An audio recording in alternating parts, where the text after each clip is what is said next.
All right, let's dive right in. Today we are going deep, way back to the very beginning of the story. And this isn't just about two historical figures. We're talking about a cosmic battle for the very soul of reality.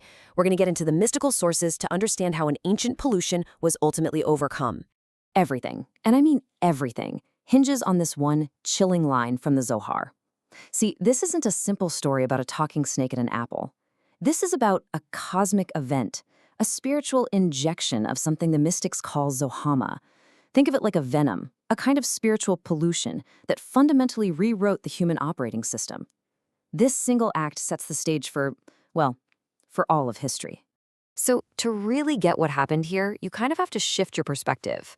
Let's put the children's story aside for a second and think about creation like a perfectly coded, luminous, totally integrated system.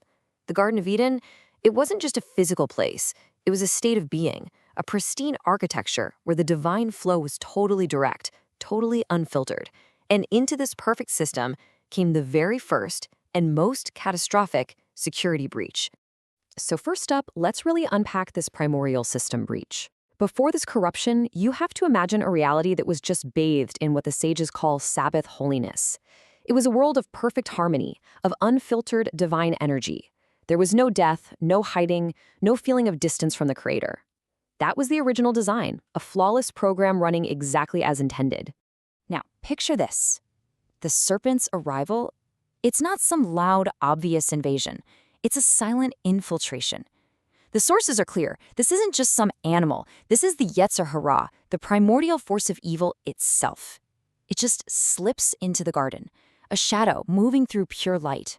A whisper of doubt in a world that only knew pure connection. And its goal wasn't just to get someone to break a rule. The goal was to inject a corruption, a piece of spiritual malware, right into the core of the human mainframe. Okay, so let's get into the technicals. How did this malware actually work? What did it do to the system? Because this was so much more than just an act of disobedience. It was a fundamental rewiring of reality itself. We have to diagnose this cosmic virus if we're ever going to understand the cure. The heart of the virus has a name, Zohama. It's a Hebrew word, and it means something like filth or pollution. But we're talking about a spiritual poison. So when the Zohar says the serpent cast pollution into Eve, it was a metaphysical event. This Zohama got embedded in our spiritual DNA. It created a whole new reality where things like death, that feeling of distance from the divine, and that confusing mess of good and evil all tangled up, that became our new default setting. So this breach created a brand new polarity in the universe. Before, there was only Kedusha, holiness. The Zohama introduced its opposite, the Klipah. The best way to think of Klipah is like a shell, a husk, or maybe a layer of corrupted code that wraps itself around holiness. It doesn't destroy the divine light, but it hides it. It creates what you could call a death flow by hijacking the pure life flow and using it for itself. This right here is the root of every spiritual blockage you can imagine. And the fallout from this breach was just catastrophic. Look at this. Mortality. That's the biggest chunk. It wasn't even part of the original design. It's a symptom of a system running on corrupted code. Then you've got spiritual distance. You know that feeling of being separate from our source? And then the entanglement of good and evil, which makes knowing the right thing to do a constant struggle. Before this, good was good, and evil was an external thing. After the breach, evil got tangled up inside the good. The battle was no longer just outside us, it was inside us too. But here's the amazing thing. For every cosmic virus, there is a divine antivirus. The system wasn't just left to crash and burn. A blueprint for total restoration was injected into history, and that blueprint was embodied in the matriarch Sarah. The way the mystical sources talk about Sarah is just incredible. She is called the Mocha, the primordial brain, the central processor of holiness. She represents a soul that came into this world and left it completely untouched by the Zomaha. Think of her like a secure, sandboxed environment running on a corrupted operating system. She was a living, breathing example of the original, clean architecture, totally capable of running divine code without any interference from the virus. And this moment in Genesis, it is so much more than it seems. When Abraham says this to Sarah about Hagar, who the mystics say represents the Klipah, that husk, It's not just a domestic issue. No way. This is the system administrator, Abraham, granting full security privileges to the master program, Sarah. He is literally authorizing her to start debugging the system, to separate the holy from the profane, and to restore the integrity of that original divine flow. So here you have it, the ultimate contrast. On one side, you have Eve, the archetype through which the breach happened. She activated that death flow and got humanity tangled up with the Klipah. And on the other side, you have Sarah, the counter-archetype. She embodies that original purity. She realigns the channels back to the divine life flow, and she becomes the living, walking blueprint for what the mystics call Tikkun, the great cosmic repair. So this is the crucial point, right? How does this cosmic repair process actually work? This isn't some magic spell. The sources describe it like a precise, ongoing engineering project that runs through all of human history. And the wild part is, it's a project we are all active participants in. This whole process is called Tikkun. It just means rectification or repair. It's the active divine error correction protocol for reality. The basic idea is that when that primordial system breach happened, sparks of pure divine holiness fell and got trapped inside the shards of the broken system, inside those kippot, the husks. Tikkun is the grand project of finding these trapped sparks, freeing them, and elevating them back to their source. And in doing so, we restore the world, piece by piece, spark by spark. This sifting process is called birur, and it works like this. First, as we interact with the world, we isolate a spark of holiness that's trapped inside some physical object or experience. That's the husk.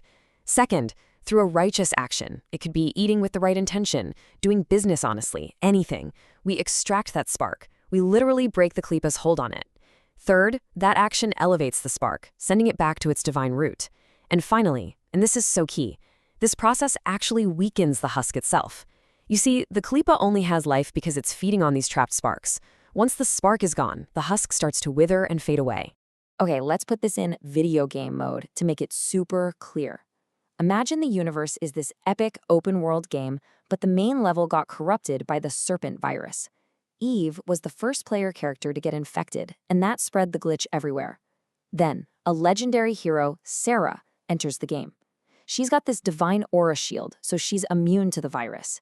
And she gives us the blueprint for the quest. So what's our mission? As players in this game, we have to find all the glitched sparks of light hidden throughout the level and, through our actions, cleanse them. The end goal? Restore the entire game back to its original perfect source code. Now, for a deeper perspective, let's switch to cosmic engineer mode. In this view, our spiritual DNA is like a data stream that was compromised by that original Zohama injection attack.